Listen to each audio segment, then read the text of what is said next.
ঘরের মাঠে Netherland series খেলে এবারের এশিয়া কাপের জন্য প্রস্তুতি সারবে বাংলাদেশ দল। দুবাইয়ে প্রস্তুত হচ্ছে এশিয়া কাপের মঞ্চ।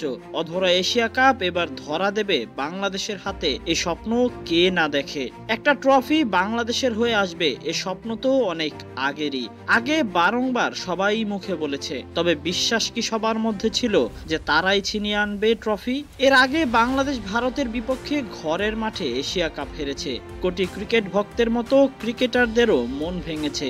ভারতের সাথে দুইবার আর একবার তো রীতিমতো ট্রফি ছুঁতে চেয়েও যেন ছোঁয়া হলো না পাকিস্তানের সাথে।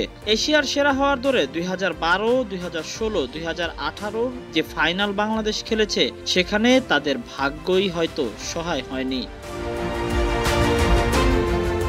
তবে এবারের এশিয়া কাপের আগে ভাগ্যটা সহায়তা করছে বেশ। শ্রীলঙ্কার মাটিতে প্রথমবারের মতো টি-20 সিরিজ জয়, তারপর ঘরের মাটিতে পাকিস্তানকে হারানোর অনুপ্রেরণায় যেন এখন কাজে লাগাতে চায় জাকের আলীরা।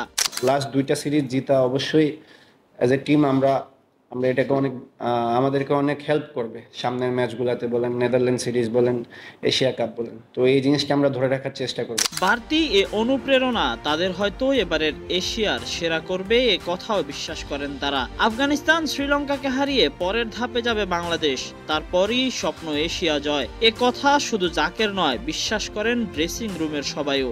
অবশ্যই ইনশাল্লাহ আমরা এবার এশিয়া কাপে ইনশাল্লাহ আমরা চ্যাম্পিয়ন হওয়ার লক্ষ্যে যাচ্ছি। এটা আমি পার্সোনালি আমি বলতে পারি যে আমি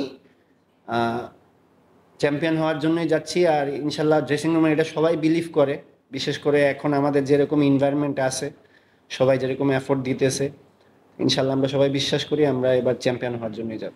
বাংলাদেশের হাতে এশিয়ার সেরা হওয়ার ট্রফি, একজন ক্রিকেট ভক্তের এর চেয়ে বেশি কিছু চাওয়ারও হয়তো থাকে না। দুবাইয়ের মাটিতে এই নতুন বাংলাদেশের হাতে উঠুক ট্রফি, লিটনের নেতৃত্বে বাংলাদেশের নামের পাশে বসুক এশিয়ার সেরা হওয়ার খেতাব, এমনটাই যেন প্রত্যাশা সবার।